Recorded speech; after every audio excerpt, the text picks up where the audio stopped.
Salamat mo munting kaibigan. Maraming salamat. Kilala niyo po ba to? Ito po si Tanse. Bumalik po sa atin. Tacloban winner po natin to. Way back 2024 po. Lipat ng 2025. Ang masama, 2025 South. Dilipat din. Dumayo. Kahit na masama ang panahon, nagpapalipad po tayo. Makikita niyo po doon sa page ko. Kailangan po natin yan. Papasok na po yan. Mang Lloyd, tawagin mo nga. Kalabog. Ayan, yung iba po dito mga bata, kaya medyo hindi pa ganun ka bibilis pumasok, pero yung mga matatanda papasok na po yan. Yun, ano na po kami ng ano po namin ngayon. Mang Lloyd, ano nasa tubig natin ngayon? Gasti Pro! Mga naman! Yun. Ito po yung pang ano namin, gantong araw, Gasti Pro po kami. Friday po ngayon. Yan, Monday, Friday po yan Pero mamaya magbibigay po tayo ng electrolytes. Sumatotal, kasi nga nagpapagod po tayo ng ibon. Sa hapon binibigyan po natin para may bumalik pa iba. Yan, naghiwa-hiwalay ito yung mga bata kasing ngayon pa lang natututo o ayan, mga bawas ang pakpak. Yan po ngayon pa lang dumadayo, kaya late na rin dadating.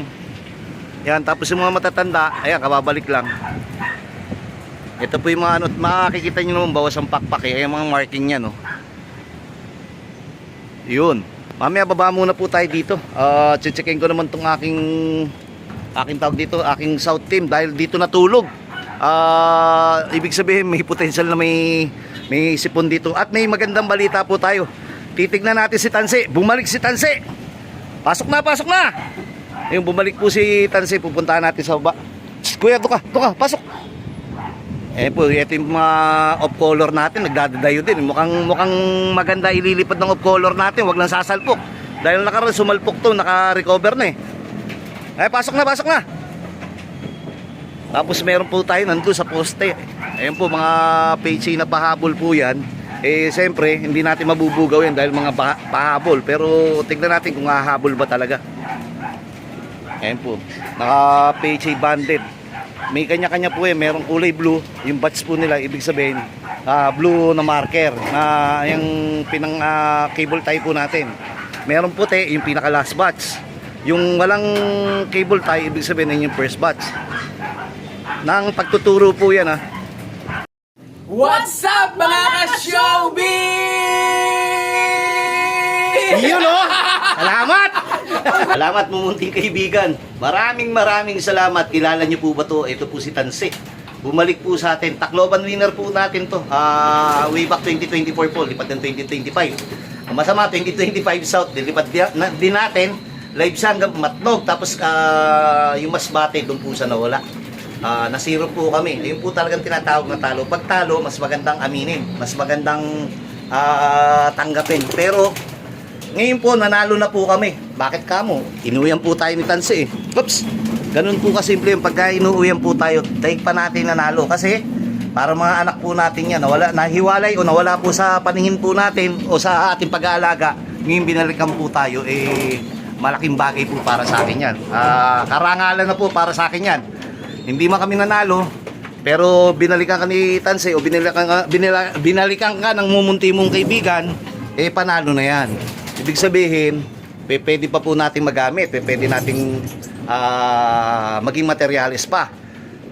Ang pamilya po ni Tanse, ang nanay niya is 5 trophy, ang tatay niya Takmak 14, Tak 41, 7 trophy. Yun po, nanay niya po si Miss Hakot, tapos nanay niya si 6 overall, first overall ng mga iba't ibang club. Kaya siguro siya naipasa din po sa kanya yung good genes to good genes, winner to winner na pinapaliwanag natin. Kaya yung ibon natin, nanalo rin Tacloban. Pero hindi porke nanalo na, uulitin na lang ang Tacloban, uulitin na lang ang South, natalo pa at nawala. Kinaganda lang po, ipasalamat po natin na para po talaga sa atin. Ibig sabihin, binalikan po tayo. Sinecheck ko po isa-isa yung mga ibon natin kung may mga sipon gawa ng nagpapakawala tayo at usong bulutong. Ayan po. Pero may cream naman po kami, maganda na. Kahit na natutuyo agad. Yung iba, maayos naman Ayun po, may mga malilit na nag-start ng bulutong. Pero opinion po ni Bayet, kahit may bulutong po, okay, pasalamat na rin tayo. Ngayon sila magkakabulutong. Hindi during derby. Pag during derby po, katulad po niyan, magiging sagabal po sa paningin niya. Kita niyo sa kabilang mata, meron din po. Ito po yung iba nating PHA. Sana hahabol. No, nakapag-toss po tayo timog. Pero yung ating MMFC, WPFC, BBC, yan po medyo nakapagbulakan na po tayo. Pero hindi pa tayo nakapagkarga. Ang karamihan pong club ay nasa malayong training. Hahabol na lang po tayo. Yan po, kita nyo mga bulutong. Pero tuyo naman. Tuyo na.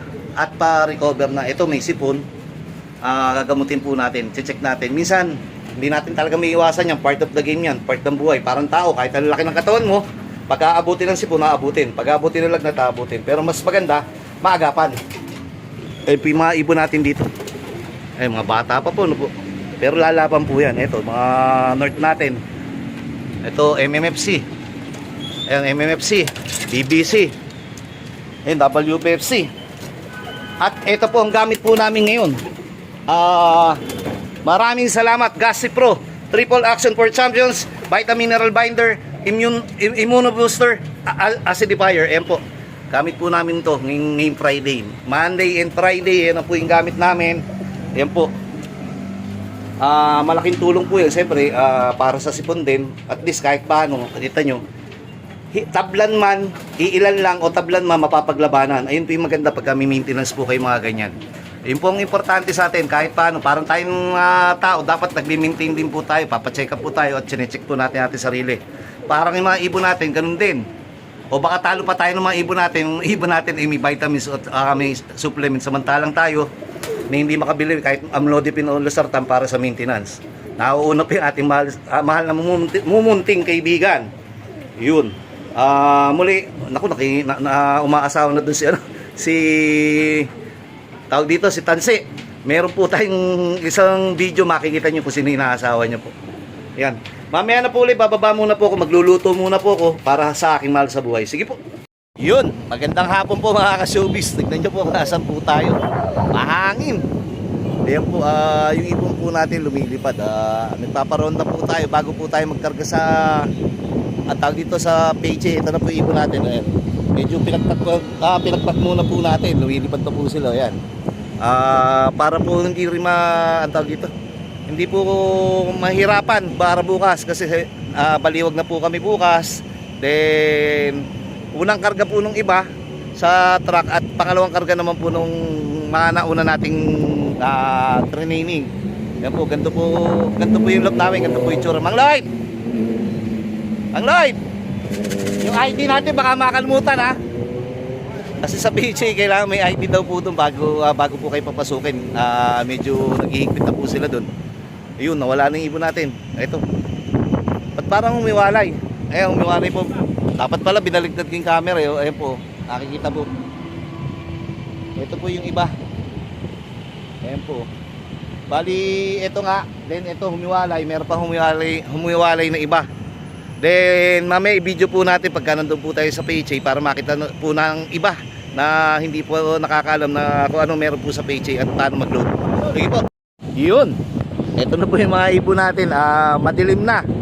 Iloload pa po natin ito sa PHA. Sumatotal. Gaya nga sabi ko, pagpag lang. Binugaw lang po namin ng isang bugaw lang po. Nakalipad na naman kanina, pangatlong lipad. Then ngayon pagpag lang. Para po sabi ko nga, napakahirap, matagal po natin ngayong ibon natin. Pero nagpapalipad naman po kami kahit umuulan. Pero iba pa rin yung nagtotos ng malayo o nagtotos ng 30 to 50 kilometers. Hindi po natin nagawa yan. Gawa nga po ng yung panahon po natin talagang araw-araw hindi maganda. Yan, sumatotal, ito po.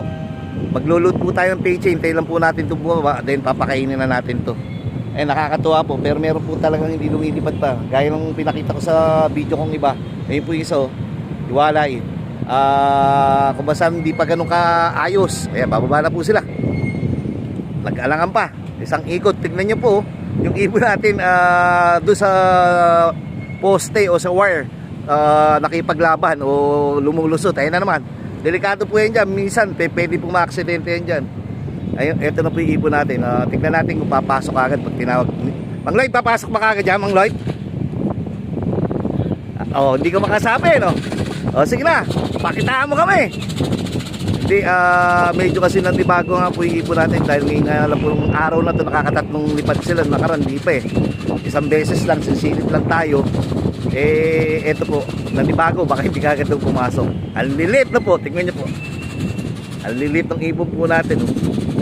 Ayan po. Pero kahit maliit yan, nagsitabaan na po yan kasi nga po, hindi po nakakalipad na maayos. So, isang beses lang napapalipad. Pag umuulan na malakas, hindi na natin nahayaan talagang todong pakawalan pa. Isa o dalawa lang. Kaya may tendency tumaba sila.